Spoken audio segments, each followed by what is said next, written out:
December 1965. The Quai Son Valley in western Quang Tinh Province, South Vietnam. A beautiful valley, rice paddies stretching between mountains, villages scattered along Route 5 and 34. The kind of place that looks peaceful from a distance. But in December 1965, the Quai Son Valley is anything but peaceful. It is a battleground, a killing ground, and the Marines are about to learn a hard lesson about the Vietnam War. You can clear a valley, you can kill the enemy, you can claim victory, but the enemy always comes back. Just 3 months earlier, in August 1965, the Marines fought Operation Starlight, the first major American offensive operation of the war, against the Viet Cong 1st Regiment. The operation was considered a success. Over 600 enemy killed. The 1st VC Regiment destroyed as an effective fighting force. The Marines thought they had solved the problem. They had not. The 1st VC Regiment rebuilt, recruited replacements, retrained, resupplied, and by November 1965, they were back, operating in the same area, stronger than before, ready to fight again. If you're interested in more untold stories from the Vietnam War, make sure you subscribe to our channel. This is the fundamental problem with search and destroy operations. You can win the battle. You can inflict heavy casualties. But if you do not hold the ground, the enemy returns. And when the enemy returns, you have to fight them again. The same enemy, in the same place, with the same result.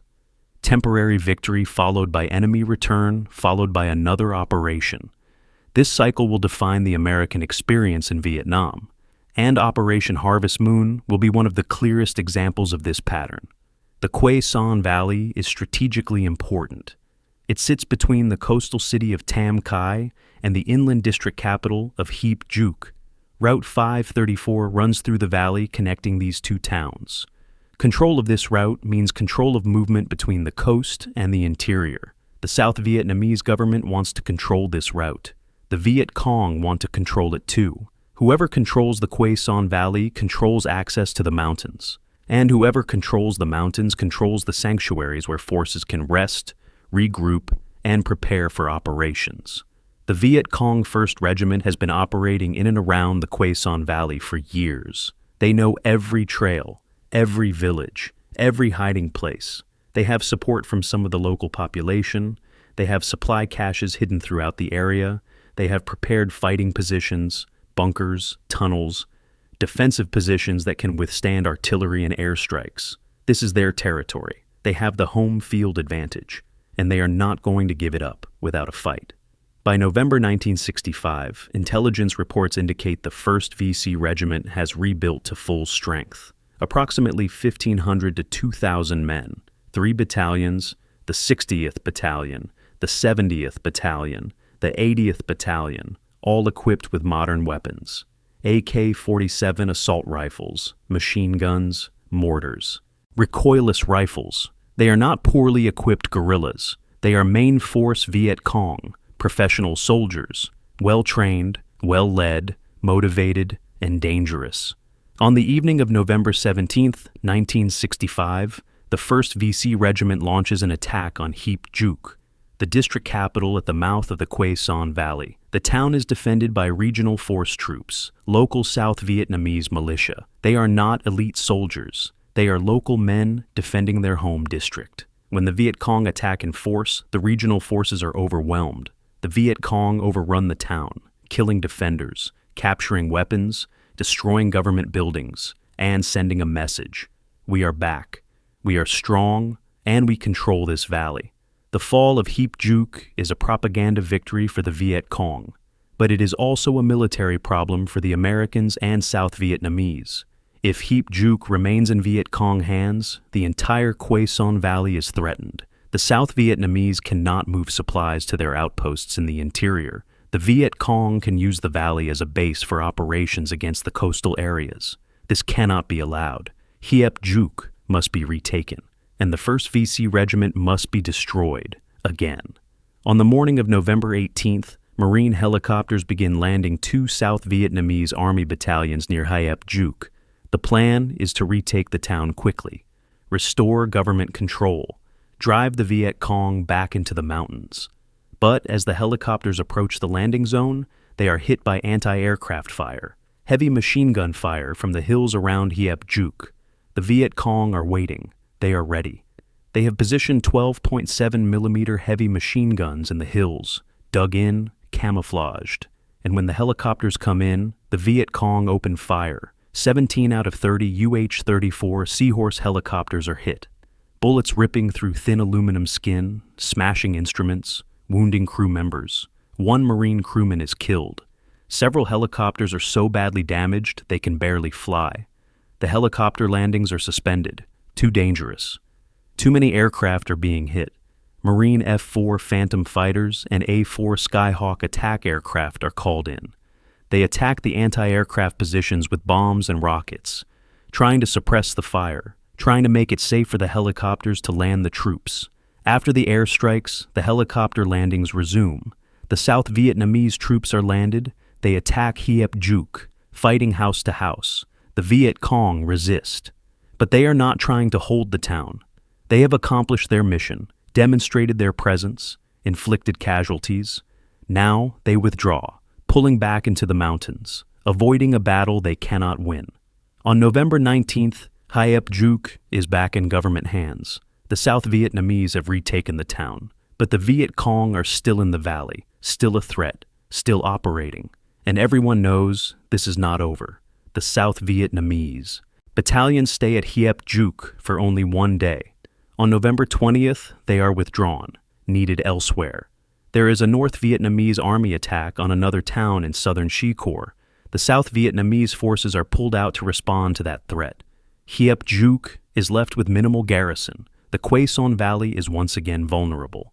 And the Viet Cong are still out there, in the mountains, watching, waiting, planning their next move. The cycle continues. December 4th, 1965. Lieutenant General Louis Walt, commander of the 3rd Marine Amphibious Force, meets with General Nguyen Chan Thi, commander of the South Vietnamese the Corps. They discuss the situation in the Quai Son Valley. Both agree it is unacceptable. The Viet Cong cannot be allowed to control the valley, cannot be allowed to threaten the coastal areas, cannot be allowed to operate with impunity. A major operation is needed, a combined American and South Vietnamese operation, to find the 1st VC Regiment, fix them in place, and destroy them, for good this time, or so they hope. General Walt has a problem. His Marines are spread thin across I-Corps. They are responsible for a huge area, multiple provinces, hundreds of villages, thousands of square kilometers. They do not have enough troops to be everywhere at once. And the Viet Cong are taking advantage of this, attacking multiple locations simultaneously, forcing the Marines to react, to spread their forces even thinner, to respond to threats rather than proactively destroying enemy forces. This is the Viet Cong strategy. Keep the Americans off balance, force them to disperse, prevent them from concentrating overwhelming combat power in one place. But for Operation Harvest Moon, Walt decides to concentrate his forces. He will create a task force specifically for this operation, Task Force Delta. Commanded by Brigadier General Melvin D. Henderson, Deputy Commander of the 3rd Marine Division. Henderson will have 2 Marine Infantry Battalions, 2nd Battalion, 7th Marines, 3rd Battalion, 3rd Marines, plus a Provisional Artillery Battalion formed from batteries of the 11th and 12th Marine Regiments. This is a significant force, over 1,500 Marines, with supporting arms, artillery, air support, helicopters, everything needed to conduct a major operation. The South Vietnamese will contribute the 5th ARVN Regiment. This regiment consists of a headquarters element, the 1st Battalion, and the 11th Ranger Battalion. The Rangers are supposed to be elite troops, better trained than regular ARVN units, more aggressive, more capable. But, as Operation Harvest Moon will show, training and capability do not always translate into effectiveness in combat. Leadership matters, unit cohesion matters, morale matters. And the South Vietnamese forces have problems in all these areas. Brigadier General Hoang Xuan Lum commands the South Vietnamese 2nd Division, which includes the 5th Regiment. LOL and Henderson work together to plan the operation.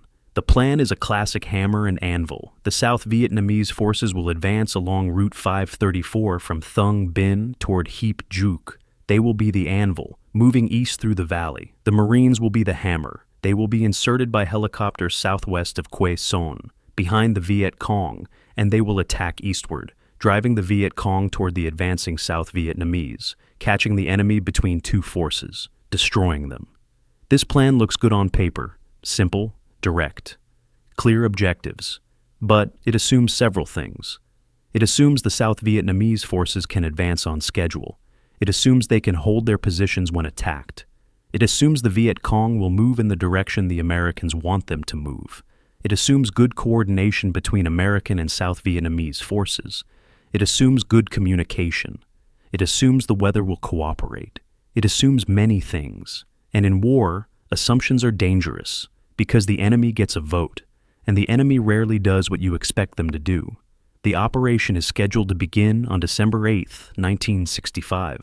The South Vietnamese forces will start their advance at first light, moving along Route 534, expecting light contact initially. The Marines will insert on December 9th, the day after the South Vietnamese begin their advance. This gives the South Vietnamese time to move into position, to draw the Viet Cong attention, to set the anvil.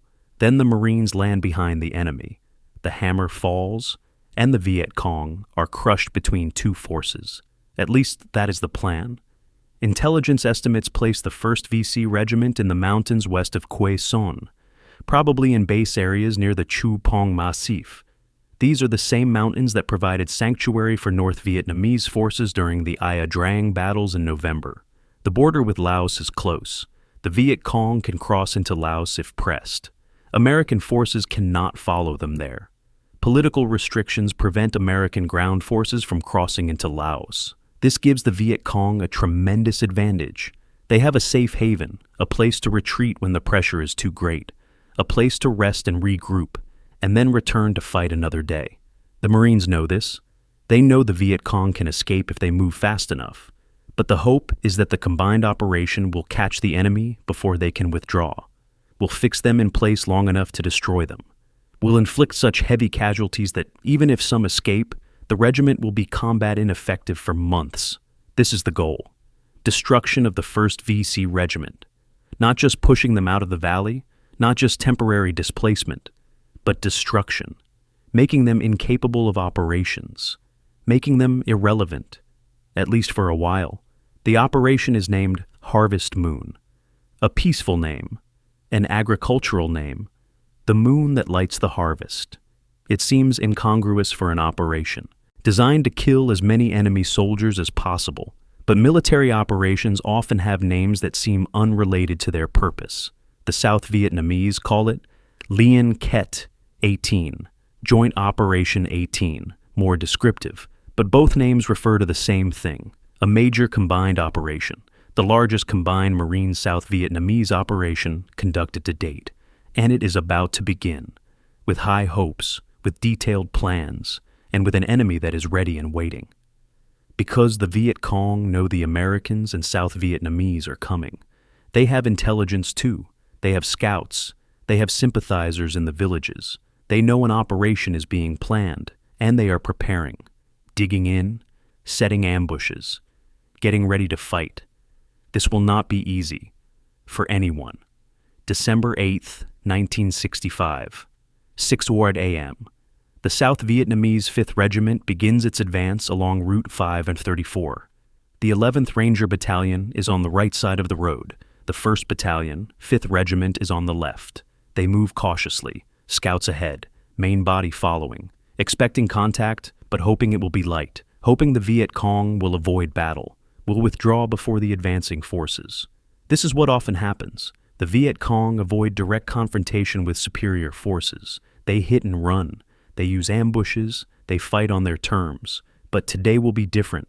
Today the Viet Cong are ready to fight, to stand and fight, to destroy an entire South Vietnamese battalion in less than 15 minutes.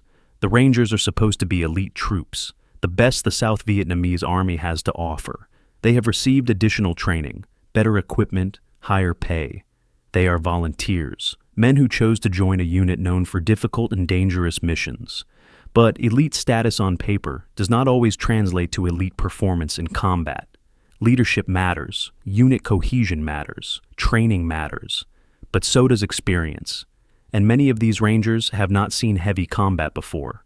They are about to learn what combat really means. For the first few hours, the advance is uneventful. The column moves along Route 534, through rice paddies, past villages. The morning is quiet, too quiet. Experienced soldiers know this is a bad sign. When the countryside is quiet, when there are no civilians visible, when there are no sounds of normal village life, it means something is wrong. It means the enemy is near. It means an ambush is likely. But the Rangers continue advancing, following orders, moving toward Quai Son, into the kill zone. At 1:30 p.m., about halfway to Quai Son, the Ranger Battalion walks into an ambush. The Viet Cong 70th Battalion has been waiting, dug in on both sides of the road, camouflaged, hidden, perfectly positioned. They let the Rangers get close, very close, within 20 meters, so close the Rangers can almost see them, but not quite. The Viet Cong are masters of camouflage, masters of patience. They wait until the maximum number of Rangers are in the kill zone. Then they open fire. The volume of fire is overwhelming. Hundreds of weapons firing simultaneously. AK-47s, machine guns, RPGs, mortars. The Rangers are caught in the open, on the road, in rice paddies, with no cover, no concealment, just open ground, and death raining down on them. Men drop, dozens of men, within seconds. Some are killed instantly, others are wounded, screaming, calling for help. But there is no help. Everyone is under fire. Everyone is fighting for their lives. The Ranger Battalion commander tries to organize a defense, tries to get his men to return fire, to find cover, to fight back. But it is chaos. Soldiers are running. Some are trying to shoot back. Others are trying to help wounded comrades. Still others are simply trying to survive, to find any piece of cover, any depression in the ground, anything that might stop a bullet. The unit cohesion that exists on training exercises, that exists on normal patrols, it evaporates under this level of fire, this level of chaos, this level of death. An American advisor is with the Ranger Battalion. He will later describe the ambush. They attacked in a mass and hit us from all sides. People were dropping around us right and left. This is not a firefight. This is a slaughter. The Viet Cong have every advantage. Position, surprise, numbers, firepower. The Rangers have none of these. They have only courage, and courage alone is not enough. Not against a well-planned ambush executed by professional soldiers who have been waiting for this moment. Within 15 minutes, the Ranger Battalion loses a third of its strength. 1/3 in 15 minutes. Over 100 men killed or wounded, out of a battalion of about 300. This is catastrophic. This is unit destruction. The survivors withdraw, breaking contact, moving northwest. Away from the ambush site, away from the killing ground. They establish a defensive perimeter 1,200 meters away. They call for help, for air support, for evacuation of wounded, for reinforcement. They are no longer an effective fighting force. They are a broken unit. Survivors trying to hold on until help arrives. Marine Air Support responds quickly. A-4 Skyhawks from Marine Aircraft Group, 12 at Chu Lai. They attack the Viet Cong positions with bombs and rockets. The Viet Cong pull back. They have accomplished their mission, destroyed the Ranger Battalion. There is no reason to stay and take casualties from airstrikes. They withdraw into the jungle, into the mountains, leaving the Rangers shattered, leaving the road open, but demonstrating clearly that they own this valley, that they can destroy South Vietnamese forces at will, that the Quai Son Valley is their territory, and anyone who enters it does so at their own risk. Marine helicopters evacuate the Ranger casualties, flying into the defensive perimeter, loading wounded, taking them back to medical facilities. The crews work quickly, efficiently, but there are so many wounded, so many dead. It takes hours to evacuate everyone, and all the while, the survivors wait, wondering if the Viet Cong will attack again, wondering if they will survive the day. The confidence they had the morning is gone, replaced by fear, by trauma, by the knowledge that they have just been beaten badly, very badly. The 1st Battalion, 5th Regiment, tries to move to support the Rangers, but they cannot cross the road. Viet Cong mortar fire and small arms fire keep them pinned down. The American airstrikes are too close to the road. The battalion commander does not want to move his men into the impact area, so they wait. Unable to help, unable to reinforce, just waiting and watching their Ranger comrades get destroyed. This does nothing for morale, does nothing for confidence, and it means the South Vietnamese advance has been stopped. Cold, on the first day, within hours of beginning. The anvil is not in position. The plan is already falling apart, and the operation has barely begun. December 9th, 1965. The South Vietnamese 5th Regiment has stopped its advance. The Ranger Battalion is combat ineffective. The 1st Battalion is pinned down. The regimental commander, Colonel Nguyen Thanh Cu, decides to hold position and wait for reinforcements. General Lom responds by flying in the 1st Battalion, 6th ARVN Regiment, using Marine helicopters. This gives the 5th Regiment area 2 full battalions, plus the surviving Rangers, enough combat power to resume the advance, or so they hope. But first they have to get through the night. The night is tense. The South Vietnamese establish defensive perimeters, set out security, wait for morning. They know the Viet Cong are out there, probably watching, probably planning. But how many? Where exactly? What are they planning to do? These questions cannot be answered in the darkness. So, the South Vietnamese wait and worry, the Rangers especially. They have been bloodied. They have seen what the Viet Cong can do. They are not eager to advance further into the valley. But orders are orders. Tomorrow they will move again. Toward Quai Son. Toward the enemy. Toward whatever is waiting for them. Dawn breaks on December 9th. 6:45 a.m. The Viet Cong attack. 2 battalions. The 60th Battalion and the 80th Battalion, hitting the 1st Battalion, 5th Regiment, and the regimental command group. This is not a probing attack. This is an all-out assault. Hundreds of Viet Cong soldiers, attacking from multiple directions, using the dawn light to their advantage, hitting hard before the South Vietnamese are fully ready, before they have eaten breakfast, before they have shaken off the stiffness of a night in defensive positions. The timing is perfect. The Viet Cong plan has been well executed, and the results are devastating. The 1st Battalion fights back, but they are overwhelmed. The Viet Cong come in waves, attacking with grenades, with automatic weapons fire, with determination. They push through the South Vietnamese positions, breaking through the perimeter, getting inside the defensive line, and once inside, it becomes close-quarters combat, hand-to-hand fighting, stabbing with bayonets, beating with rifle butts. This is brutal, primitive, the kind of combat where training means less than raw survival instinct. The regimental command group is overrun. The Viet Cong specifically target the command post. They know where it is. They have watched the South Vietnamese set up. They know that destroying the command group will decapitate the regiment, will leave units without coordination, without leadership, without direction. This is good tactics. Take out the command element, and the rest of the unit falls apart. The Viet Cong execute this plan perfectly. Colonel Nguyen Thanh Cu, the regimental commander, is killed, shot during the assault. His staff officers are killed or scattered. Radio equipment is destroyed. The command post is captured. The regiment no longer has a functioning headquarters. Individual battalions are on their own, fighting their own battles, with no overall coordination, no unified command. This is a disaster. In modern warfare, command and control is everything. Without it, units become isolated, ineffective, vulnerable. And that is exactly what happens to the 5th Regiment on the morning of December 9th. The 1st Battalion scatters. Some soldiers flee south, others flee east. Unit cohesion disappears. It is every man for himself. Some form small groups and try to fight their way out. Others simply run, drop their weapons and run. This is not cowardice. This is survival instinct when faced with overwhelming force and no leadership.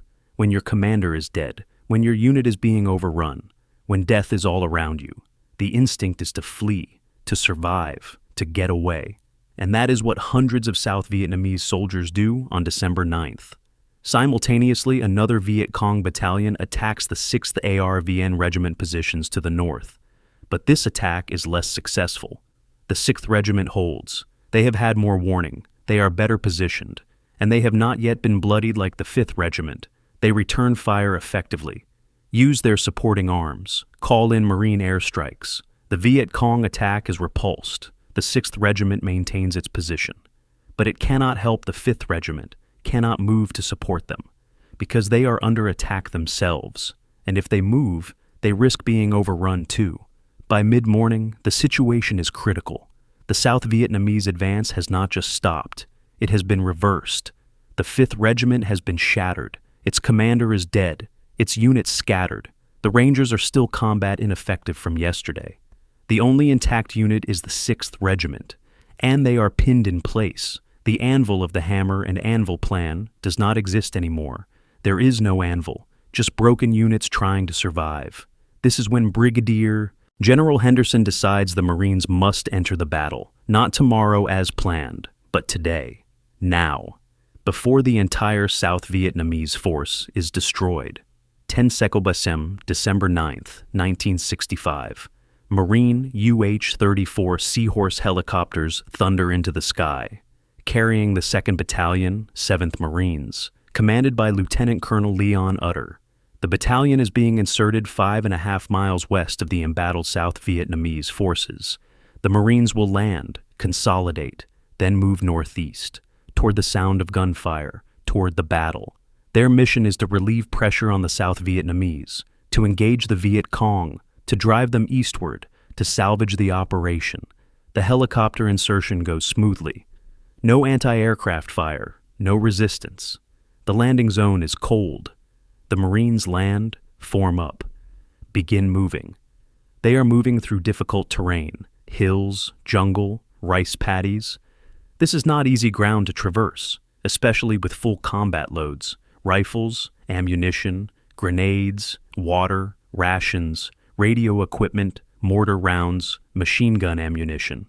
Each Marine is carrying 60 to 80 pounds of gear in tropical heat. Moving through terrain that is either up hills or through water, it is exhausting, but necessary. They have a mission, and Marines accomplish the mission, no matter how difficult.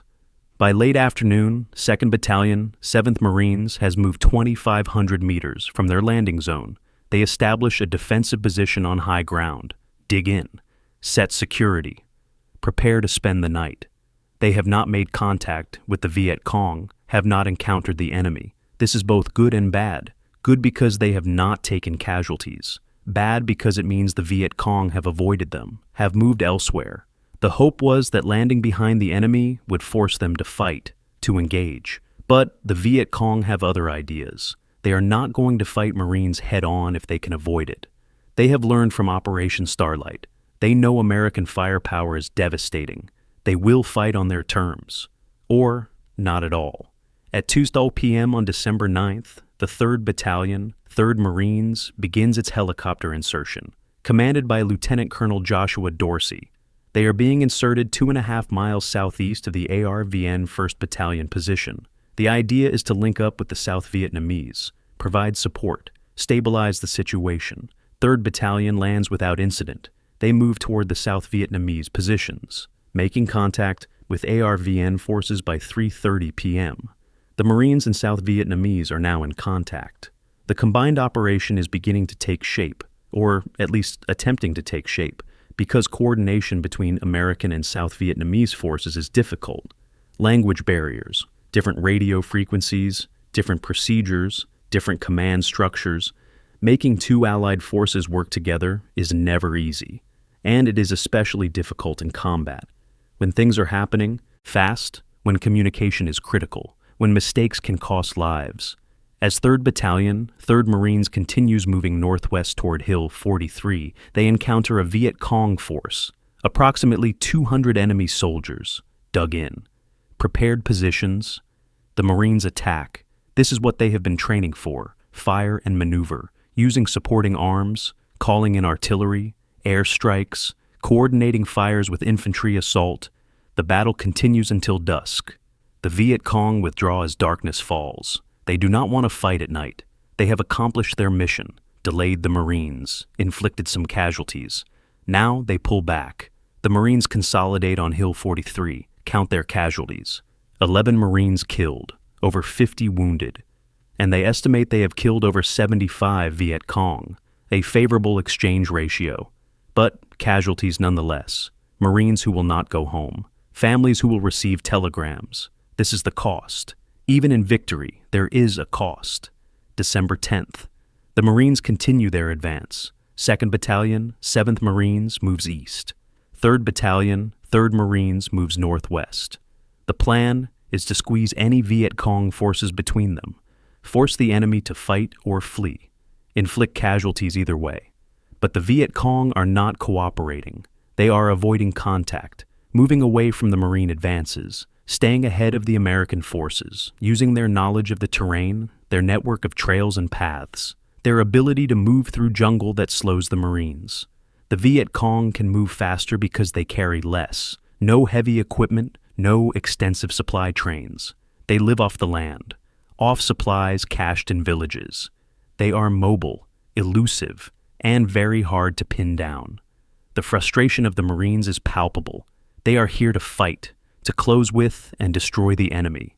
But the enemy will not stand and fight, will not mass for battle, will only engage on their terms, in ambushes, in small unit actions. This is not the kind of war Marines trained for. They trained for conventional combat, for assaulting enemy positions, for coordinated attacks. But this enemy will not fight conventionally, will not give the Marines the battle they want. This is asymmetric warfare, and it is maddening for conventional forces. You cannot defeat an enemy you cannot find, cannot destroy an enemy that will not fight, and the Viet Cong understand this perfectly. December 11th, 1965. Brigadier General Jonas Platt arrives to take command of Task Force Delta. General Henderson has been relieved. The official reason is not stated publicly, but everyone knows. The operation is not going well. The coordination is poor. The South Vietnamese have been badly mauled. The Marines have not decisively engaged the enemy, and General Walt wants new leadership, wants someone who can salvage this operation, turn it from a confused mess into something that looks like success. Platt is a competent officer, experienced, aggressive. He immediately makes changes. Platt orders 2nd Battalion, 7th Marines to capture Hill 407. This is high ground overlooking the valley. Good observation, good fields of fire, dominating terrain. The Marines assault the hill and find it undefended. The Viet Cong have abandoned it, pulled back. Platt suspected this might happen. The Viet Cong are not going to defend terrain just because it is high ground. They will defend terrain that serves their purposes. That provides advantages they can exploit. Hill 407 does not serve their purposes, so they abandoned it. Logical, smart. Frustrating for the Marines who climb the hill expecting a fight.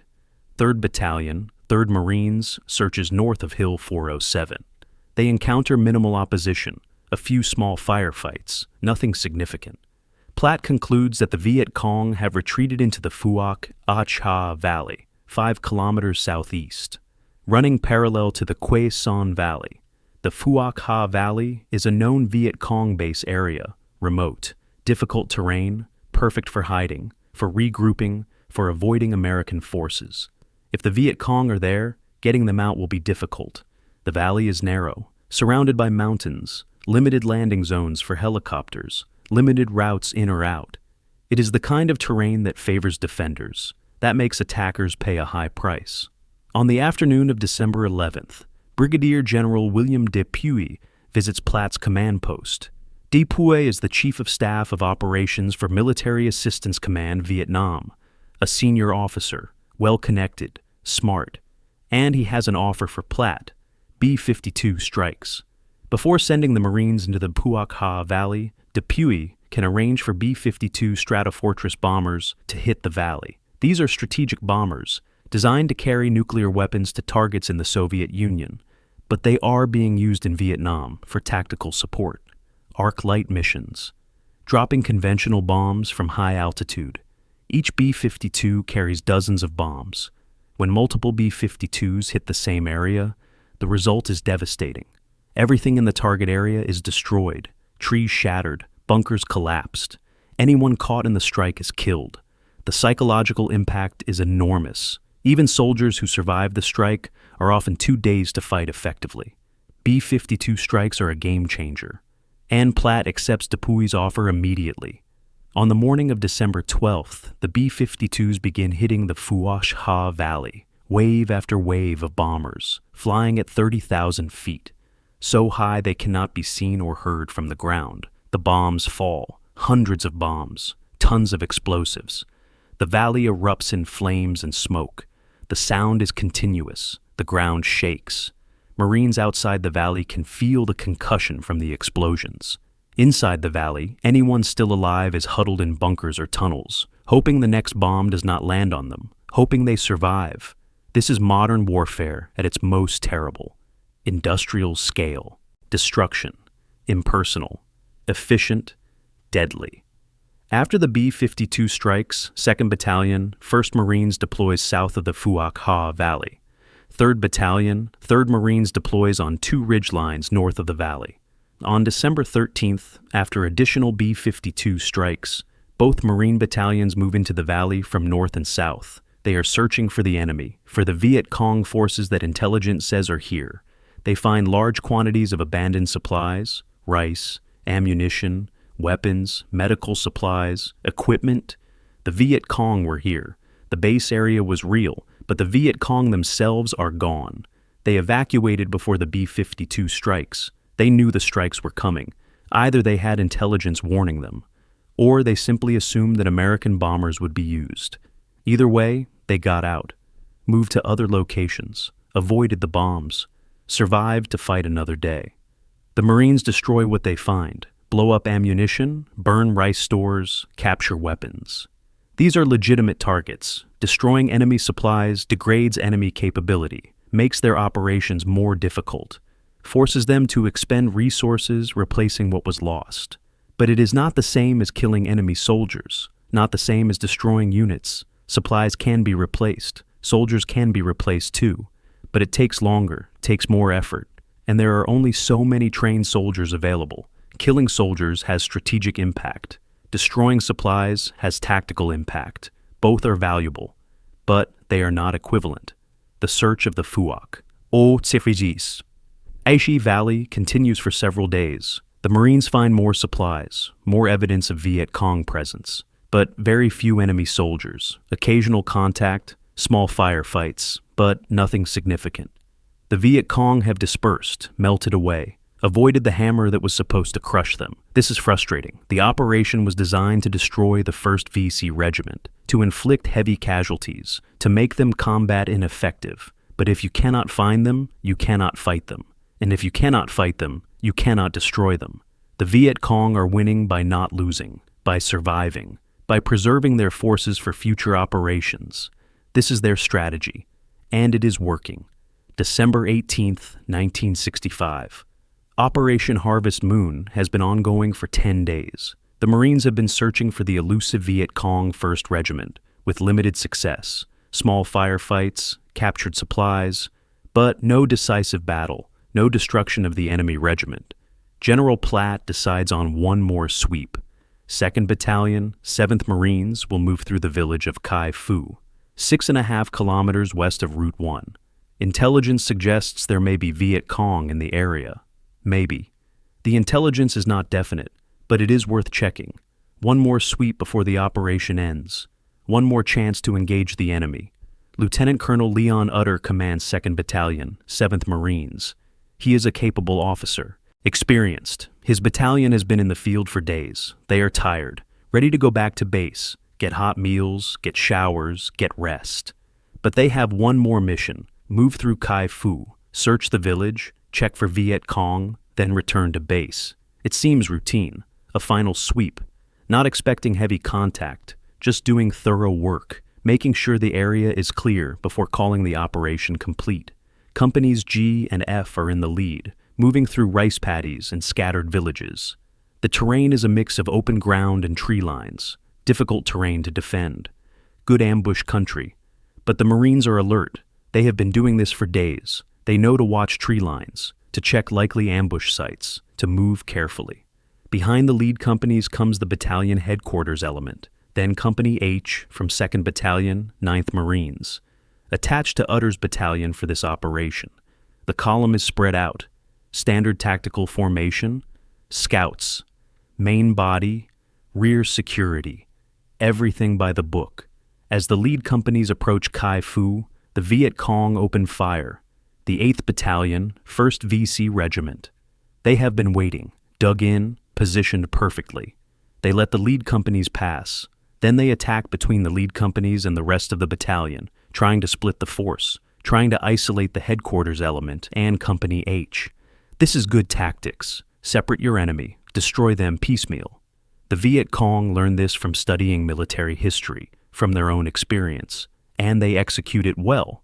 2 Viet Cong companies hit the gap between the front and rear of the battalion. Automatic weapons fire, mortars, RPGs. The volume of fire is intense. Companies G and F in front turn around. They attack back toward the headquarters element, fighting to link up, to close the gap. They are supported by Marine helicopter gunships, UH-1 Huey gunships firing rockets and machine guns at Viet Cong positions, and by artillery. Battery M, 4th Battalion, 11th Marines, firing in support. The lead companies fight their way back to the headquarters element. They link up. The headquarters is secure, but Company H is still cut off, still fighting, and the company commander has been killed. First Lieutenant Harvey C. Barnum, Jr. is the artillery forward observer attached to Company H, 24 years old, from Cheshire, Connecticut. His job is to call in artillery support for the company, to coordinate fires with infantry maneuver. But when the company commander is killed, there is no one else to take command. The executive officer is wounded. The platoon commanders are engaged with their own units. Someone has to take charge. Someone has to lead. Barnum makes a decision. He will do it. He is not an infantry officer. He is an artillery officer. But he knows infantry tactics. He has been training with Company H. He knows the Marines, and they know him. So Barnum takes command of Company H. Barnum establishes a defensive perimeter, gets the Marines into positions where they can fight effectively, returns fire. He coordinates with the helicopter gunships overhead, directs their fires onto Viet Cong positions. He calls in artillery, danger close, very close to his own position, but necessary to break the Viet Cong attacks. He moves around the perimeter, under fire, checking positions, encouraging Marines, making sure ammunition is distributed, making sure wounded are being treated. He is everywhere, visible, calm, leading by example. This is what leadership looks like. In the worst circumstances, under fire, with Marines dying, Barnum leads. The fighting continues for 4 hours. 4 hours of sustained combat. The Viet Cong attack repeatedly, trying to overrun Company H. But Barnum's Marines hold. They fight back. They refuse to break. They trust their new commander, this young lieutenant who stepped up when leadership was needed. Barnum is wounded during the fighting, but he does not stop, does not call for evacuation, continues leading, continues fighting. This is courage. This is duty. This is what the Marine Corps instills in its officers, and Barnum exemplifies it. By late afternoon, Company H is able to break contact. They fight their way to Kai Fu village, link up with the rest of the battalion. Casualties are loaded onto helicopters. The wounded are evacuated. The dead are recovered. Company H has lost 11 Marines killed, many more wounded, but the company held, did not break, did not surrender. They fought their way out, led by a lieutenant who was not even an infantry officer, but who became a leader when leadership was needed. For his actions on December 18, 1965, First Lieutenant Harvey Barnum will be awarded the Medal of Honor, the highest military decoration. He earned it, every bit of it. The Viet Cong also suffered heavy losses, 104 confirmed dead, probably more. Bodies left on the battlefield. The 8th Battalion took a beating, but they accomplished part of their mission. They engaged American forces. They inflicted casualties. They demonstrated they were still capable of fighting, still dangerous, still a threat. The ambush at Kai Fu shows that even after 10 days of operations, after B-52 strikes, after Marines searching the valleys, the Viet Cong 1st Regiment is still combat effective, still able to conduct operations, still able to hurt American forces. This is the lesson of Operation Harvest Moon. You can search, you can destroy supplies, you can inflict casualties. But destroying an elusive enemy that fights on its own terms is extremely difficult, almost impossible. December 20th, 1965. Operation Harvest Moon officially ends. All Marine and South Vietnamese forces return to their bases. The operation has lasted 12 days, from December 8th to December 20th.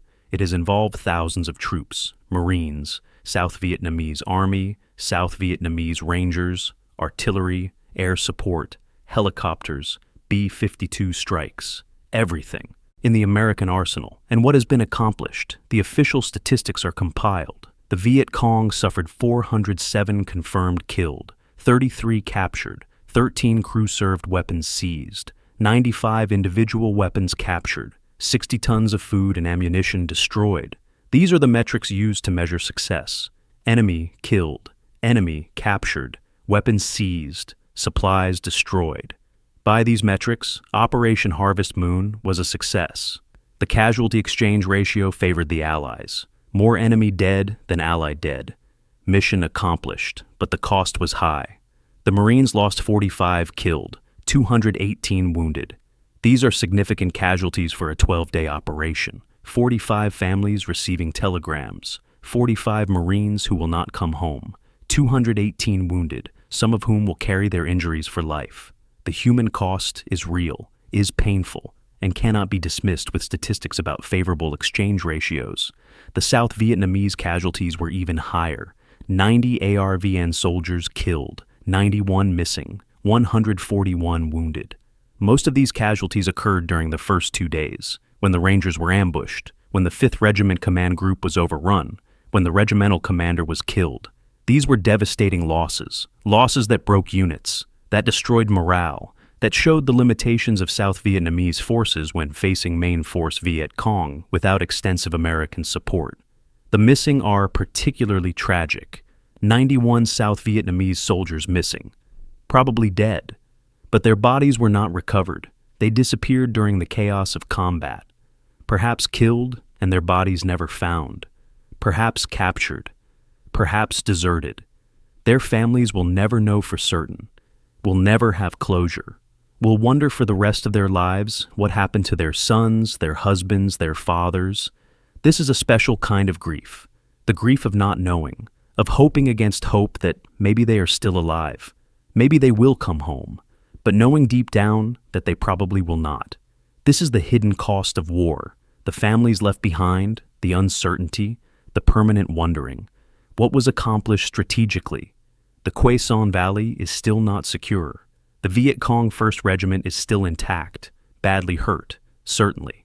They lost 400 men, plus the supplies destroyed, but they are not destroyed. They withdrew into sanctuaries. They will rebuild, recruit replacements, resupply, and within months they will be back, operating in the same areas, threatening the same towns. The cycle will continue. Marines will return to the Quai Son Valley, fight the same enemy, in the same place. This is the pattern that will define the war. The problems with the operation were numerous. Coordination between Marine and South Vietnamese forces was poor. Honor recognizes courage under fire, initiative, leadership, selflessness, going far beyond what was required, risking his own life to save others. This is what the Medal of Honor is for. And Barnum earned it in the rice paddies near Kai Fu Village.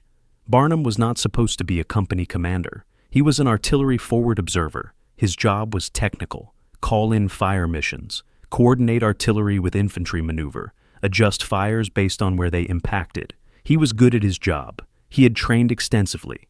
He understood artillery, understood how to use it effectively. But on December 18th, he had to become something else, an infantry commander, a leader of Marines in combat, and he rose to the challenge. When the company commander was killed, Barnum could have stayed in his role, could have continued just calling in artillery, let someone else worry about commanding the company. But there was no one else. The executive officer was wounded. Barnum was the senior officer still functioning. He had a choice, step up or watch the company fall apart. He stepped up. Immediately, without hesitation, without worrying about whether he was qualified. He just did it, because it needed to be done, because Marines needed leadership, and he would provide it. Establishing the defensive perimeter was critical. Company H was cut off, surrounded by Viet Cong, taking fire from multiple directions, casualties mounting, Marines scattered, some in cover, some pinned in open ground. Barnum had to organize this chaos into something defensible. He moved among the Marines, shouting orders, directing men to positions, creating interlocking fields of fire, making sure every approach was covered. This required moving under fire, exposing himself. But he did it, because it was necessary. Because showing leadership meant being visible, meant sharing the danger, meant leading from the front. Calling in artillery danger close requires precision. Artillery shells landing too close kill your own men. Landing too far away do not stop the enemy. Barnum had to judge distances under fire, under stress, with Marines dying around him. He had to trust his training, trust his calculations, and trust that the gun crews at the fire base would shoot accurately. One mistake and he would kill his own Marines. But he did not make mistakes. His fire missions were accurate, his adjustments correct. The artillery landed where he wanted it, stopping Viet Cong attacks, giving Company H breathing room, keeping them alive. Coordinating with helicopter gunships added another layer of complexity. The pilots overhead could not see everything, could not always distinguish friend from enemy in the jungle and rice paddies below. Barnum had to mark his positions, had to communicate clearly with the pilots, had to direct their fires onto enemy positions without hitting friendly forces. Radio communication in combat is difficult. Radios malfunction. Batteries die. Enemy fire damages. Equipment. But Barnum maintained communication, directed the gunships effectively, used their fires to supplement his artillery, to break up Viet Cong attacks, to protect his Marines. Moving around the perimeter under fire is when Barnum was wounded. Shrapnel from an enemy mortar hit his leg, painful, bleeding, but not immediately life-threatening. He was ambulatory, could still function. Some officers would have called for evacuation at this point. Legitimate. He was wounded. He had medical priority. But Barnum stayed, refused evacuation. His Marines needed him. He would not leave them. He continued leading, continued fighting, ignoring his wound, focused on the mission, focused on keeping his Marines alive. This is courage, not absence of fear, but doing what needs to be done despite fear, despite pain, despite danger. This is what the Medal of Honor recognizes. The 4 hours of sustained fighting seemed like days to the Marines of Company H. Constant firing, constant movement, constant danger, ammunition running low, water gone, heat exhausting. But they held. They did not break. Part of that was their training. Part was Marine Corps culture. Never surrender, never quit. But a large part was Barnum's leadership. He kept them focused, kept them fighting, kept them believing they would survive. Leadership matters, especially in desperate situations. And Barnum provided that leadership when it was most needed. Breaking contact and fighting to Kai Fu required tactical skill. Disengaging from an enemy is one of the most difficult military maneuvers. You are still in contact, still taking fire. But you have to organize withdrawal, move in bounds. Some units providing covering fire while others move. Then switching, leapfrogging backwards, all while under fire, all while carrying wounded, all while not leaving anyone behind. Barnum coordinated this withdrawal, kept the company together, made sure everyone got out. No one was left behind. This is what Marines do. No one left behind. Ever. And Barnum made sure of it. When Company H finally linked up with the rest of the battalion, the Marines could finally breathe, finally stop, finally treat wounds properly, finally count casualties. 11 dead, many wounded, but they had survived. They had fought their way out of an ambush, had held off a numerically superior force for 4 hours, had made it back. Because a lieutenant who was not even an infantry officer became a leader when leadership was needed. This is the story that matters. This is what makes Barnum's Medal of Honor meaningful. Not the medal itself, but what it represents. Leadership, courage, doing the right thing when it is hardest. This is the Marine Corps at its best, and Barnum exemplified it. Operation Harvest Moon exposed serious problems with South Vietnamese military forces. These problems were not new. They had been identified in previous operations. But Operation Harvest Moon made them impossible to ignore, made it clear that South Vietnamese forces could not stand alone against main force Viet Cong, that they required extensive American support, not just air support and artillery, but actual American ground forces fighting alongside them. This had implications for the entire war strategy. The 11th Ranger Battalion was supposed to be elite, better trained, better equipped, more capable than regular ARVN units. But on December 8th, they were destroyed in 15 minutes. 1/3 casualties in 15 minutes. This is catastrophic. Elite units should be more resilient, should be able to fight longer, should be able to recover from initial shock. But the Rangers broke, and that breaking had ripple effects. It demoralized other units. It emboldened the Viet Cong. It showed that even the best South Vietnamese forces were vulnerable. Why did the Rangers break? Multiple factors. Leadership was part of it. The battalion commander may not have been the best officer.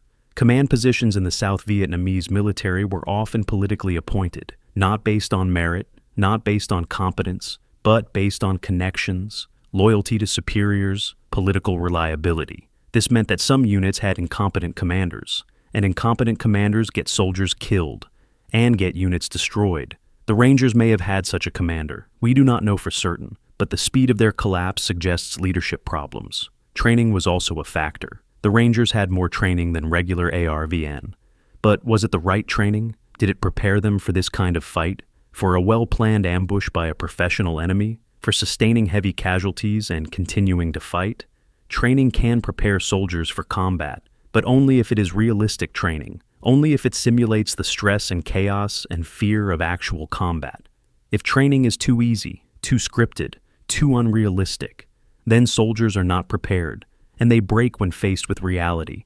This may have been the case with the Rangers. Unit cohesion matters enormously in combat. Soldiers fight for each other, for their buddies, for their unit. If unit cohesion is strong, soldiers will fight even in desperate situations. Even when leadership fails, even when the situation is hopeless, they fight because they will not let their comrades down. But if unit cohesion is weak, if soldiers do not trust each other, if they see their unit as just a job, then they break when stressed. The Rangers may have lacked strong unit cohesion. They may have been assembled from different units, may not have trained together long enough to build bonds, may not have had the esprit de corps that makes units fight effectively. The destruction of the 5th Regiment Command Group on December 9th was equally problematic. The regimental commander killed, staff officers killed or scattered. This should not happen. Command groups should be protected, should have security, should not be vulnerable to direct assault. But the 5th Regiment Command Group was overrun. This suggests problems with security procedures, problems with situational awareness, problems with basic tactical competence. A well-led regiment does not lose its entire command structure in one attack. The high number of missing South Vietnamese soldiers is also telling. 91 missing. This is a huge number. Some were probably killed and their bodies not recovered in the chaos of combat. But some probably deserted, saw their units breaking apart, saw their commanders killed, and decided to save themselves. Dropped weapons, discarded uniforms, fled into villages, tried to disappear. Desertion is a problem in any military, but it is especially problematic in the South Vietnamese forces because it suggests low morale, low commitment to the cause. If soldiers do not believe in what they are fighting for, they will not fight hard, will not risk their lives, will run when things get difficult. The contrast with Marine performance is stark. The Marines fought effectively throughout the operation. When hit by ambushes, they returned fire, they maneuvered, they used their supporting arms, they held their positions. They did not break, they did not run. This is partly training. Marine training is intense, realistic, demanding. It prepares Marines for combat, but it is also culture. The Marine Corps instills values, honor, courage, commitment, never surrender, never quit. These values matter. They make Marines fight when fighting seems hopeless. They make Marines hold when holding seems impossible.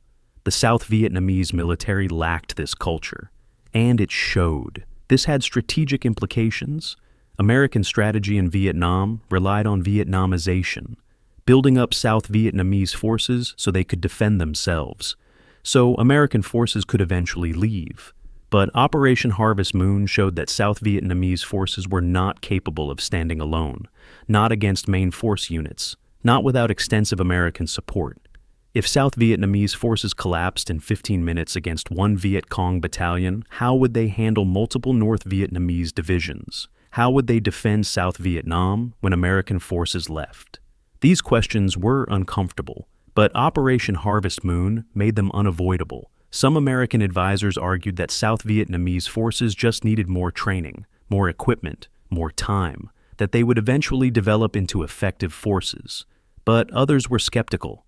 They saw the problems as deeper, cultural, political, structural. The South Vietnamese government was corrupt, unstable, lacking popular support. Soldiers will not fight hard for a government they do not believe in. Officers will not lead well if their positions were purchased through bribery. Units will not have cohesion if soldiers are conscripted against their will. These problems could not be fixed with more training or more equipment. They were fundamental. And they meant that Vietnamization was doomed from the start. Every military operation produces lessons. Things that worked, things that did not work. Insights that can improve future operations. Operation Harvest Moon produced many lessons. Some were learned, some were ignored, and the ignored lessons would continue to plague American operations throughout the war. These combined operations with South Vietnamese forces were extremely difficult. The language barrier was real. American advisors who spoke Vietnamese were rare. Most communication had to go through interpreters. This caused delays, misunderstandings. Critical information lost in translation. Radio communication was even worse. Different frequencies, different equipment. American and South Vietnamese units could not talk to each other directly, had to relay messages through higher headquarters. In fast-moving combat situations, this was unacceptable, but it was reality, and it cost lives. The lesson: combined operations require extensive preparation. Common radio frequencies, embedded liaison officers, interpreters at every level, detailed rehearsals, clear understanding of each other's capabilities and limitations. Some of this was implemented in future operations, but not enough, not consistently, because it was difficult, because it required resources, because it required time, and operations were conducted on tight schedules with limited resources. So the lesson was acknowledged but not fully learned. Air-ground coordination also had problems. So many aircraft operating over a small area. Marine fighters, Air Force bombers, Marine helicopters, Army helicopters, all in the same airspace, all trying to support ground forces. This required careful coordination, deconfliction, making sure aircraft did not run into each other, making sure fires were directed at enemy positions, not friendly forces. Operation Harvest Moon had instances of near misses, of aircraft almost hitting each other, of fires almost hitting friendly forces. No disasters occurred, but it was close, too close. The lesson: air operations in a small area require centralized control, a single air controller managing all aircraft, clear altitude deconfliction, clear areas of responsibility. This was implemented to some extent, but it required sophisticated command and control systems, required trained personnel, required equipment that did not always work in the field. Progress was made, but problems persisted throughout the war. The difficulty of finding an elusive enemy was perhaps the most important lesson. The Marines searched for 12 days. They found some Viet Cong, fought some battles, but they never found the main enemy force, never brought them to decisive battle, never destroyed them. The Viet Cong avoided battle when it did not suit them, dispersed into small groups, hid among the population, used the terrain, used their sanctuaries, and survived, always survived, to fight another day. This was their strategy, and it was effective. The lesson: search and destroy operations have limited effectiveness against an elusive enemy. You cannot destroy an enemy you cannot find, and an enemy that controls when and where to fight has a tremendous advantage. The solution is to hold ground, to deny the enemy sanctuary, to separate the enemy from the population, to cut off supplies, to make it impossible for the enemy to hide or rebuild. But the Marines did not have enough troops to hold ground, to occupy every village, to maintain permanent presence everywhere. So they cleared areas, then left, and the enemy returned, always returned. This cycle continued throughout the war because the fundamental problem was never solved, never even adequately addressed. Intelligence problems also persisted. The intelligence said the Viet Cong 1st Regiment was in the Quai Son Valley. But where exactly? In what strength? With what intentions? These questions were never adequately answered. The Marines operated with incomplete information. Sometimes it was accurate, sometimes it was not, sometimes it was outdated. The enemy had moved by the time the Marines arrived. Intelligence gathering and counterinsurgency is extremely difficult. The enemy looks like civilians, lives among civilians, has support from some civilians. Traditional intelligence methods do not work well. Electronic surveillance has limits. Aerial reconnaissance has limits. Human intelligence is critical, but developing human sources takes time, requires language skills, requires cultural understanding, requires trust. These things are difficult to develop in a foreign country, in a foreign culture, with time pressures and operational demands. So, intelligence remained problematic throughout the war. The lesson: invest heavily in human intelligence, develop sources, build relationships, learn the language, understand the culture. This lesson was learned, to some extent. Programs were developed, resources allocated, but never enough, never consistent, and always competing with the immediate operational demands of fighting the war. So intelligence remained a weak point, a limitation that reduced effectiveness, a problem that was never fully solved. The problem of enemy sanctuaries was acknowledged but never addressed. The Viet Cong could retreat into Laos, into Cambodia. American forces could not follow. Political restrictions prevented cross-border operations. So the enemy always had safe havens, places to rest, to regroup, to retrain, to resupply. This gave them enormous advantage. No army can be destroyed if it has sanctuaries. History shows this.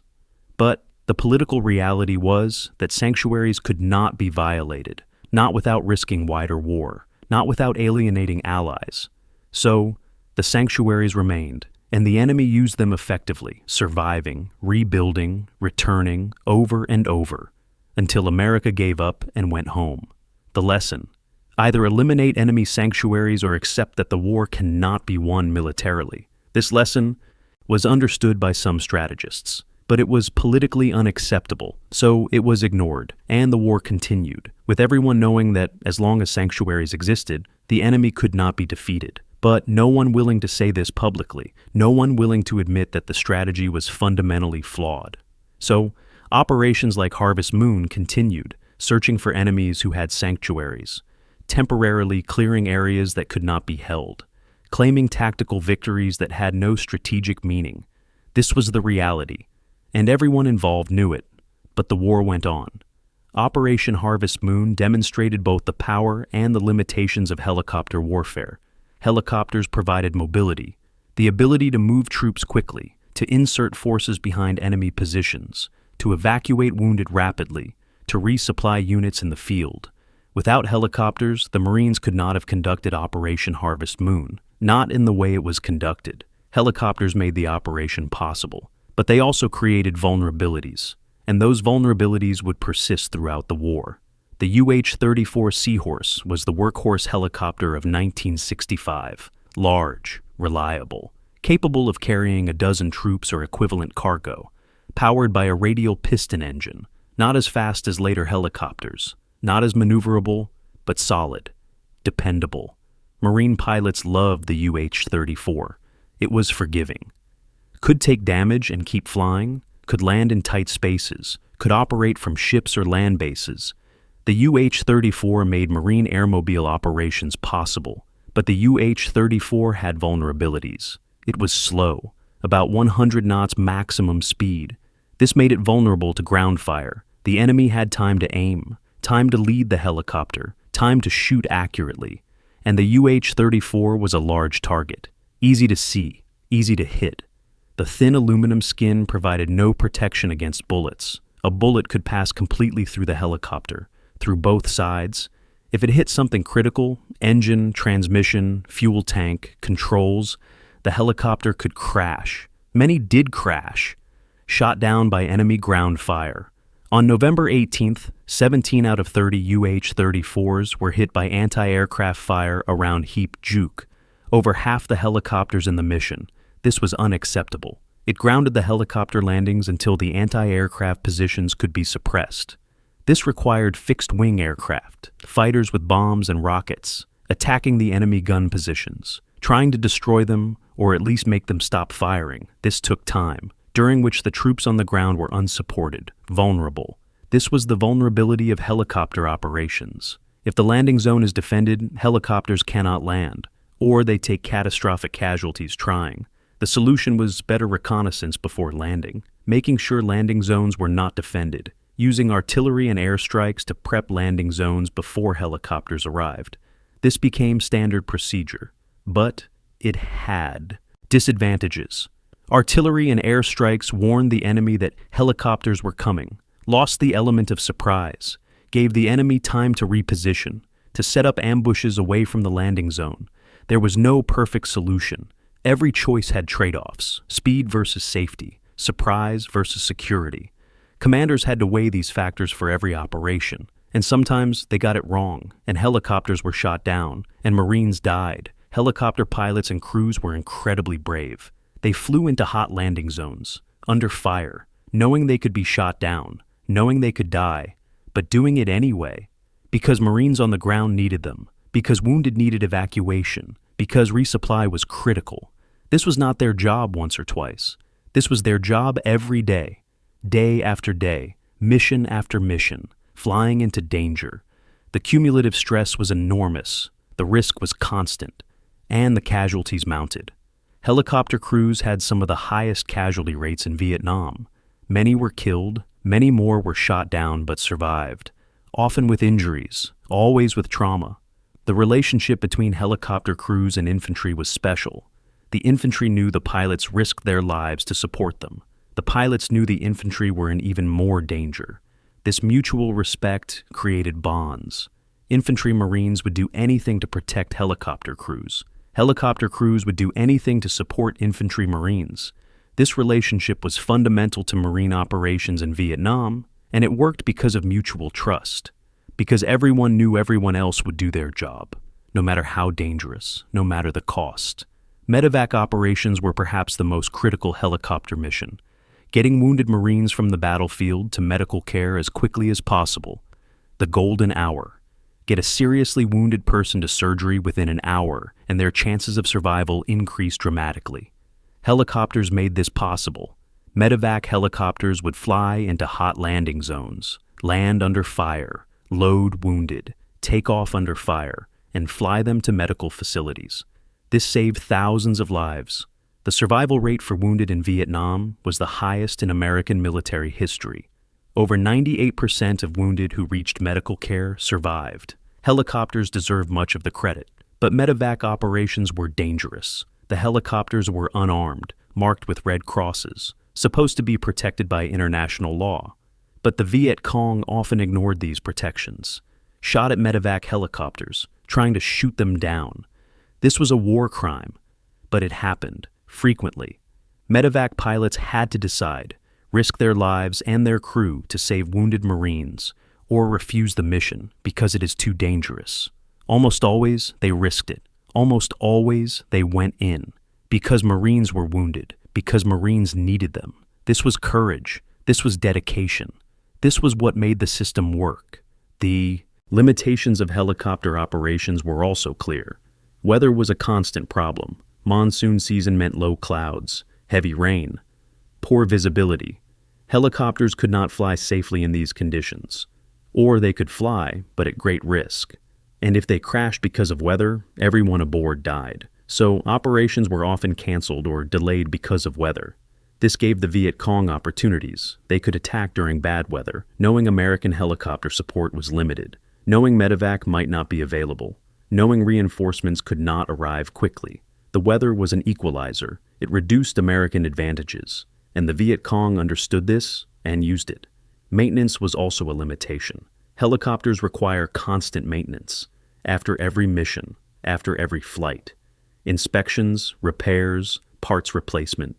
This took time, required trained mechanics, required spare parts, required facilities. The more helicopters flew, the more maintenance was needed. If maintenance fell behind, helicopters broke, accidents happened, readiness declined.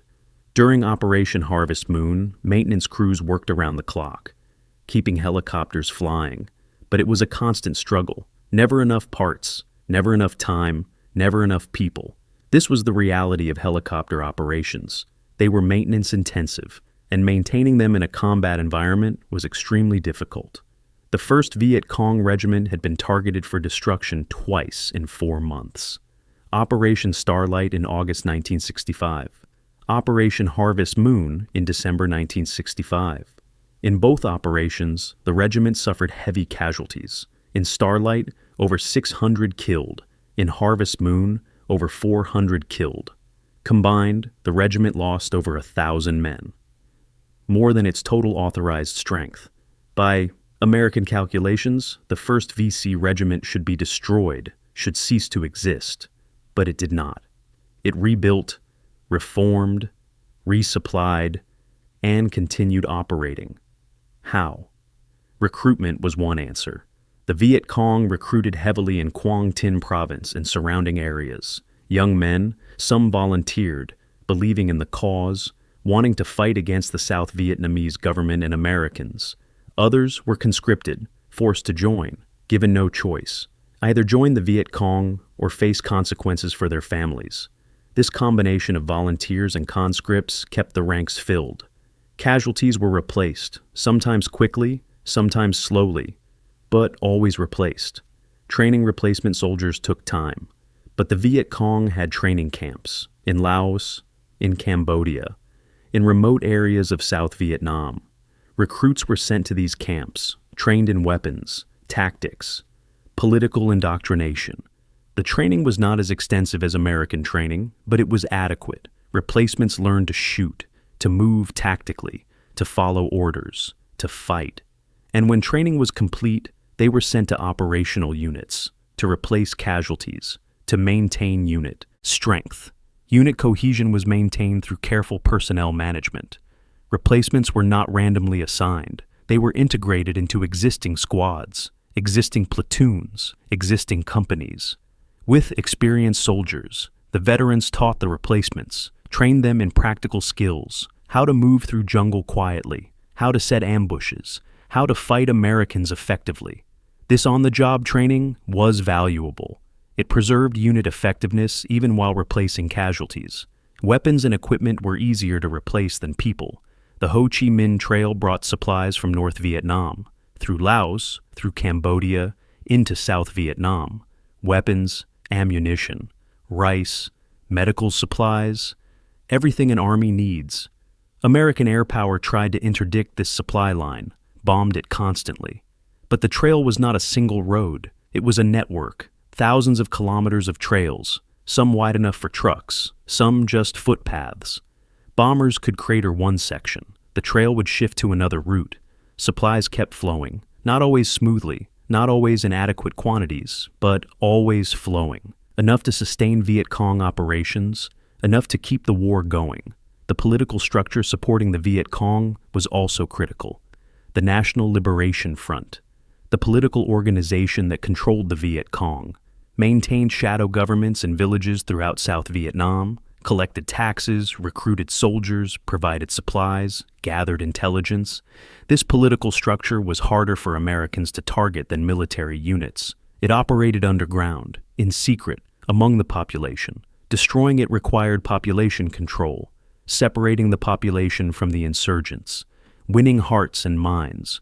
But Americans focused on military operations, on killing enemy soldiers. The political structure remained mostly intact, and it continued supporting the military operations. The sanctuary in Laos and Cambodia was the key to Viet Cong survival. When American operations became too intense, the Viet Cong withdrew across the border, rested, rebuilt, retrained. Americans could not follow. Political restrictions prevented it. So, the sanctuaries were safe, completely safe. This gave the Viet Cong enormous advantage. No army in history has been destroyed while it had sanctuaries. Sanctuaries allow survival, allow rebuilding, allow return to combat. As long as sanctuaries existed, the Viet Cong could not be destroyed, only temporarily displaced, only temporarily weakened, but always able to return. The determination of the Viet Cong was also a factor. They believed in their cause, believed they were fighting for Vietnamese independence, for unification, for socialism. These beliefs motivated them, made them willing to accept casualties that would break other armies, made them willing to continue fighting year after year despite setbacks. This was not fanaticism. This was political commitment, and it was a powerful force. Americans were fighting for abstractions, containing communism, supporting an ally. These motivations were less powerful than fighting for your own country, your own future. This imbalance in motivation favored the Viet Cong and helped them survive despite heavy casualties. The 1st VC Regiment would fight again and again. Throughout 1966 and beyond, Marines would return to the Quai Son Valley multiple times, fighting the same enemy in the same place. The cycle would continue until 1969, when the 1st VC Regiment was finally withdrawn to North Vietnam for rebuilding. But even then, other Viet Cong units would replace it. The fight for the Quai Son Valley would continue, because the valley was strategically important, because neither side would give it up, and because the fundamental problems that made operations like Harvest Moon temporary rather than decisive were never solved. The enemy could always rebuild, always return, always fight again. This was the reality that Operation Harvest Moon demonstrated clearly, and it was a reality that would haunt American operations for the next 8 years. Operation Harvest Moon is not well remembered today. It does not have the name recognition of Operation Starlight, or the Tet Offensive, or Quai Son, or Hue. It was overshadowed by larger battles, more dramatic events. But for the Marines and South Vietnamese soldiers who fought there, Harvest Moon was defining, was their battle, was their war, and they remember. Even if the larger world has forgotten, the 45 Marines killed during Operation Harvest Moon are on the Vietnam Veterans Memorial in Washington. The wall, their names engraved in black granite, among the 58,000 names. Each name, a life, a person, a story. Visitors can find these names, touch them, remember them. The wall ensures they are not completely forgotten, that someone, somewhere, remembers they existed, remembers they served, remembers they died for their country. The families of those 45 Marines carry a different burden. Fathers and mothers who lost sons, wives who became widows, children who grew up without fathers, siblings who lost brothers. The grief does not end. It evolves, changes, but it remains a permanent part of who they are, what they carry. The cost of war is not just measured in casualties. It is measured in the grief of those left behind, and that grief lasts lifetimes. The 218 wounded Marines carry physical and psychological scars. Some wounds healed cleanly, some did not. Some Marines returned to duty. Others were medically discharged. Some live with chronic pain, with disabilities, with limitations caused by wounds received at Harvest Moon. And most carry psychological scars, nightmares, flashbacks, hypervigilance, difficulty trusting, difficulty relating to people who have not been in combat. PTSD affects many Vietnam veterans, including those who fought at Harvest Moon. The visible wounds heal, eventually. The invisible wounds often do not. The South Vietnamese casualties are less well documented: 90 killed, 91 missing, 141 wounded. These numbers represent families destroyed, just like American families. But South Vietnamese families do not have a wall with names, do not have the same recognition, the same honor. They suffered just as much, lost just as much, but their loss is less remembered, less acknowledged. This is unfair, but it is reality. History is written by the victors, or at least by those with resources to tell their stories. South Vietnamese stories are often untold, their sacrifices unrecognized, but they served, they fought, they bled, they died, and they deserve to be remembered too. Harvey Barnum's Medal of Honor ensures that at least part of the Operation Harvest Moon story is preserved. His heroism is documented, his actions described in official records, in histories, in accounts of Medal of Honor recipients. Barnum himself has spoken about Harvest Moon many times, at ceremonies, at schools, at military events. He tells the story, honors his Marines, makes sure the battle is not completely forgotten. This is important work, preserving memory, teaching lessons, honoring sacrifice. Veterans of Operation Harvest Moon have held reunions, small gatherings. Marines who served in 2nd Battalion, 7th Marines, 3rd Battalion, 3rd Marines, helicopter crews, artillerymen, they gather to remember, to share stories, to honor friends who did not come home. These reunions are important. They keep memory alive. They provide fellowship among people who shared extraordinary experiences. They offer support to those still struggling with what they saw and did. These gatherings will become less frequent as veterans age. Eventually, there will be no survivors, no one who was there. But for now, they still gather, still remember, still honor their comrades. The lessons of Operation Harvest Moon were important, but many were not fully learned. Combined operations remained difficult throughout the war. Intelligence remained problematic. The enemy's ability to rebuild and return continued to frustrate. These lessons could have informed strategy, could have changed how operations were conducted. But institutional inertia is powerful. Changing how a military operates is difficult, especially during an ongoing war. So, the lessons were acknowledged, studied, but not always implemented. And future operations repeated many of the same mistakes. This is tragic, but it is how institutions often work, slowly, imperfectly, learning over time but never fast enough. For historians, Operation Harvest Moon is a case study in combined operations, in counterinsurgency, in the challenges of fighting an elusive enemy, in the limitations of firepower, in the importance of holding ground versus just clearing it. These lessons are still relevant. Modern militaries still struggle with many of the same challenges.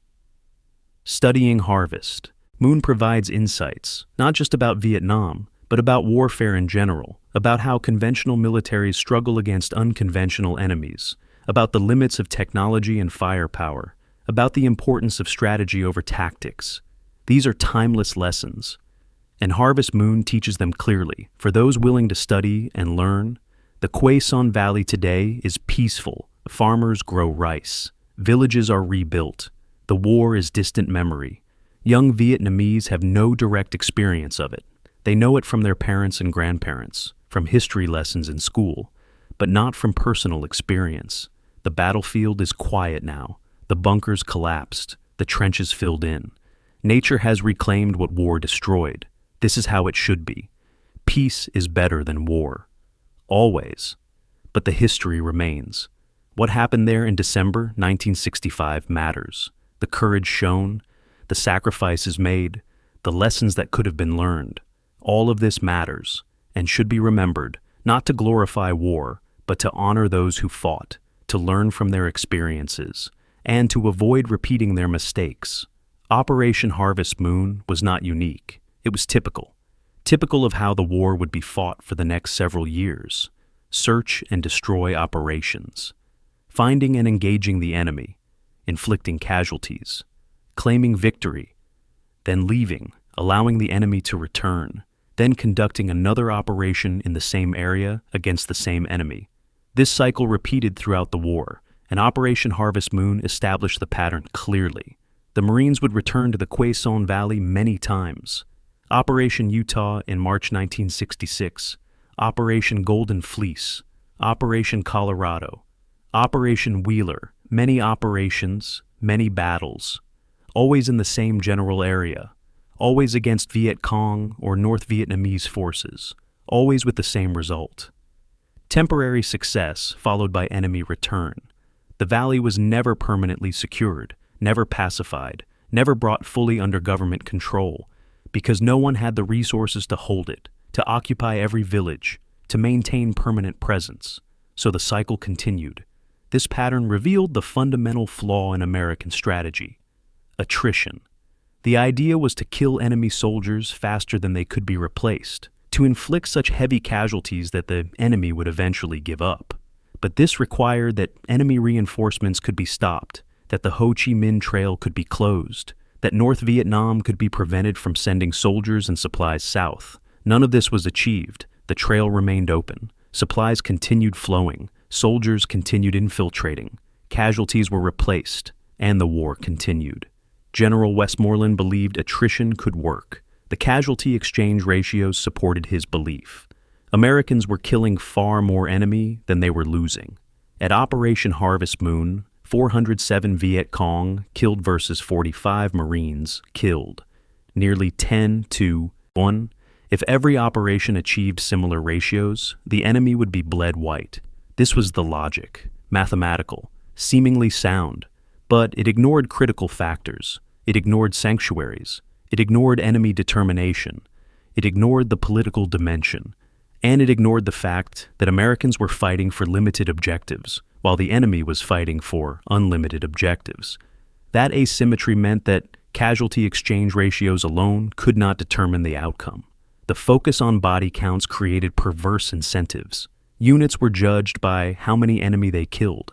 Higher body counts meant successful operations, meant promotions for commanders, meant good efficiency reports. This created pressure to inflate body counts, to count anyone killed as enemy, to exaggerate results. Not everyone did this. Many commanders reported honestly, but some did not. And over time, body counts became increasingly unreliable. Senior commanders knew this, but the system was established, the metrics were set, and changing them would mean admitting the strategy was flawed.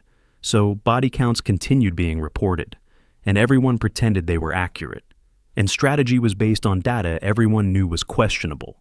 The inability to hold ground after clearing it was the most visible problem. Marines could clear the Quai Son Valley, could drive out the Viet Cong, but then they had to leave, needed elsewhere, other operations, other threats. And when they left, the Viet Cong returned. The solution was obvious. Station forces permanently in cleared areas, build bases, occupy villages.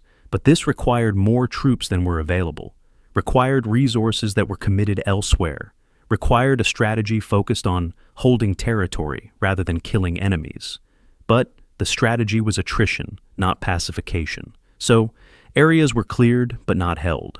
And the cycle continued. The combined operations problem also persisted. Americans and South Vietnamese could not work together smoothly. Every operation revealed coordination problems, communication problems, capability gaps.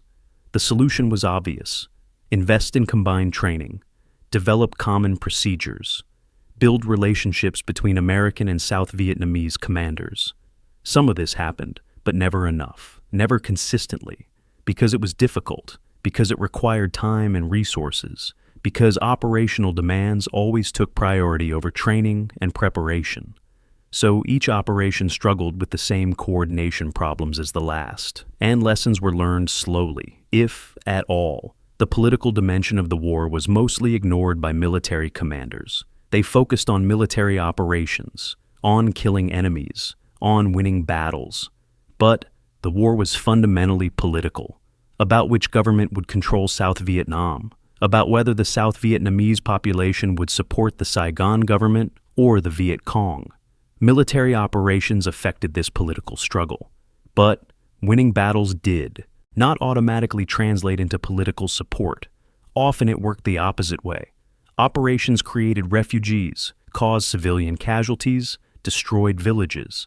This turned people against the government, against the Americans, made them more sympathetic to the Viet Cong. Military commanders understood this intellectually, but their focus remained on military operations, because that was what they knew, what they were trained for, what they could control.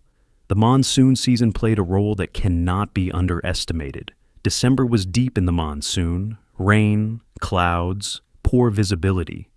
This limited American air power, limited reconnaissance, made helicopter operations dangerous, and the Viet Cong understood this. They planned their operations for monsoon season, when American advantages were reduced, when air support was less reliable, when mobility was limited. This was smart strategy. Use the environment to negate enemy strengths. Operation Harvest Moon demonstrated this clearly. Bad weather affected operations throughout, limited what could be accomplished, gave the Viet Cong opportunities they exploited effectively. The terrain of the Quai Son Valley also favored defenders. Mountains, jungle, rice paddies, villages. This was complex terrain, difficult to move through, easy to hide in, easy to defend, hard to attack. The Viet Cong knew every trail, every village, every possible ambush site. The Americans and South Vietnamese were strangers in this landscape. They had maps, had guides sometimes, but they did not have the intimate knowledge that comes from living somewhere for years. This local knowledge was a tremendous advantage for the Viet Cong, and it showed in how they fought, how they positioned forces, how they evaded searches, how they struck at vulnerable points. Terrain is always important in warfare, but in counterinsurgency, local knowledge of terrain can be decisive. The statistics of Operation Harvest Moon are clear. 45 Marines killed, 218 wounded, 90 South Vietnamese killed, 91 missing, 141 wounded, 407 Viet Cong killed, 33 captured. These numbers are recorded, documented, part of official histories. But behind each number is a human story, a life interrupted, a family affected, a future changed. Understanding these human stories is essential to understanding the real cost of war. Consider the Marine rifleman who was 19 years old, from a small town in Iowa. Joined the Marines right after high school. Went to boot camp at Parris Island, then infantry training, then to Vietnam. In country for 3 months when Operation Harvest Moon began. He had written letters home, told his parents he was fine, told his girlfriend he would be home soon, told them not to worry. On December 10th, during a patrol, his squad made contact with the Viet Cong. In the firefight, he was hit. A bullet through the chest. He died before the medevac helicopter arrived. His name is on the wall now. His parents are old. His girlfriend married someone else. But they still remember him. Still wonder what he would have become if he had lived. Still feel the loss. This is one story among 45. Consider the South Vietnamese ranger who was 22. From a village near Tam Khai. He had a wife and a young daughter. He did not want to join the Rangers, but his family needed the money, the extra pay for being in an elite unit. On December 8th, when his battalion walked into the ambush, he was one of the first hit, died almost instantly. His body was not recovered until the next day. His wife received a small pension, barely enough to survive. His daughter grew up without a father, never really knew him, just stories her mother told. His name is not on any memorial, not remembered by Americans. But his family remembers, still grieves, still lives with the absence. Consider the helicopter crew chief who was 23, from California, loved flying, loved being part of the aviation community. On December 9th, his helicopter was flying wounded out of a hot landing zone. As they lifted off, they took ground fire. A round hit the crew chief in the leg, not immediately fatal, but he was bleeding badly. The pilot flew as fast as possible to the aid station. The crew chief survived, but his leg had to be amputated. He returned to the United States, struggled with his disability, with chronic pain, with depression, with feeling like he was no longer whole. He eventually found peace, built a life, but he was never the same as before. The war marked him permanently. This is the cost that does not show in casualty statistics. Consider the Viet Cong soldier who was 25, a farmer. Joined the Viet Cong because he believed in the cause, because he wanted Vietnam unified and independent. He fought in several battles, was a good soldier, brave, reliable. On December 18th, at the ambush at Quy Phu, he was shot by a Marine machine gunner. He died quickly. His body was recovered by his comrades, buried in an unmarked grave. His family eventually learned he had died, but they never knew where he was buried, never had a place to go to remember him. This is also part of the cost. The enemy soldiers who died were people too, with families, with lives, with futures that were cut short. Consider the combat photographer who documented Operation Harvest Moon. He took hundreds of photographs, Marines in combat, wounded being evacuated, prisoners being interrogated. He saw terrible things, photographed death and suffering. When he returned home, he could not forget what he had seen. The images haunted him. He developed PTSD, though it was not called that then. He struggled with nightmares, with flashbacks, with guilt that he had survived while photographing others dying. He never spoke about his experiences, kept the trauma bottled inside, until it destroyed his marriage, his career, his life. Eventually, decades later, he found help, found therapy, found peace. But the cost was enormous. Years lost to trauma, relationships destroyed. This too is part of the cost of war. Consider the artillery forward observer who called in hundreds of fire missions during Operation Harvest Moon. He was good at his job, accurate, efficient. His fires saved Marine lives, killed enemy soldiers. After the war, he struggled with the knowledge of how many people he had killed. Even though they were enemy, even though it was war, even though he was doing his job, the knowledge weighed on him. He wondered about the people he killed, who they were, whether they had families, whether killing them was necessary. These questions had no good answers, but they plagued him. This moral burden is carried by many combat veterans, the knowledge of what they did, what they had to do, what war required them to do. It never goes away completely. It becomes part of who they are. Consider the nurse at the field hospital who treated the wounded from Operation Harvest Moon. She was 24, volunteered to serve in Vietnam, wanted to help, save lives.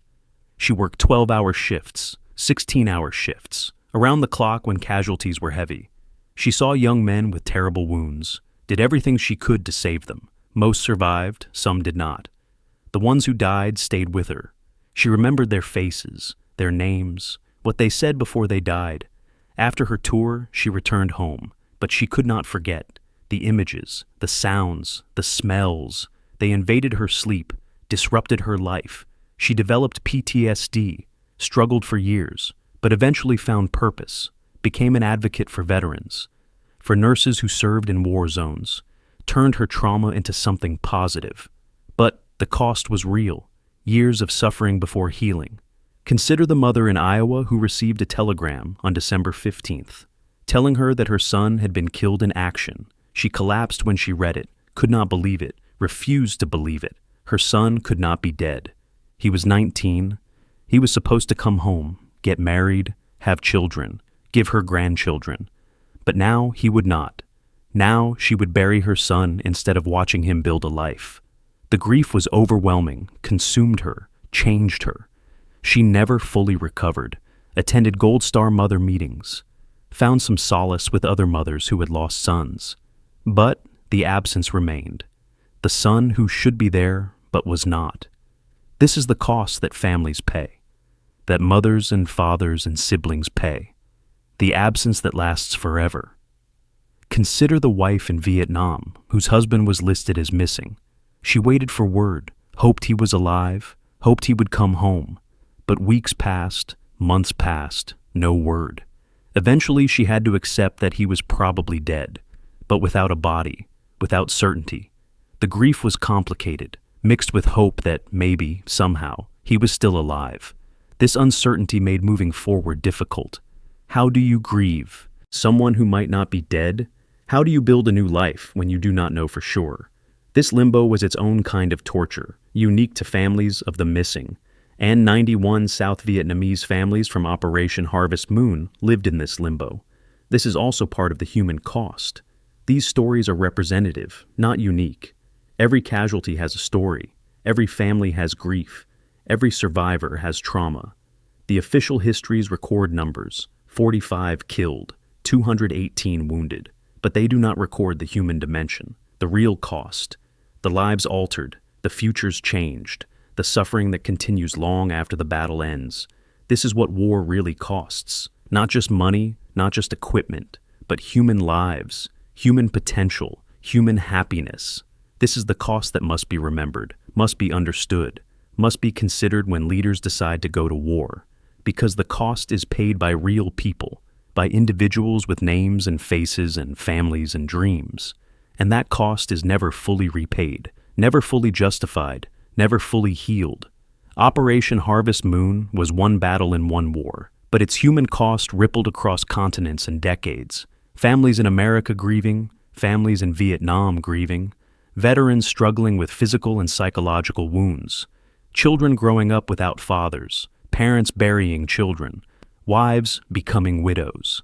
This is the real story of Operation Harvest Moon. Not the tactics, not the strategy, not the statistics, but the human cost, the lives affected, the suffering endured. And this cost must be remembered, because it is the true measure of what war means, not in abstract terms, but in human terms, in lives, in grief, in trauma, in loss. This is what Operation Harvest Moon cost. And this is why it matters, not because it was decisive, not because it changed the war, but because it cost human lives. And every life matters, every loss matters, every family matters. This is the lesson, the most important lesson. That war is not about strategy or tactics or statistics. War is about people, and people pay the cost. Always.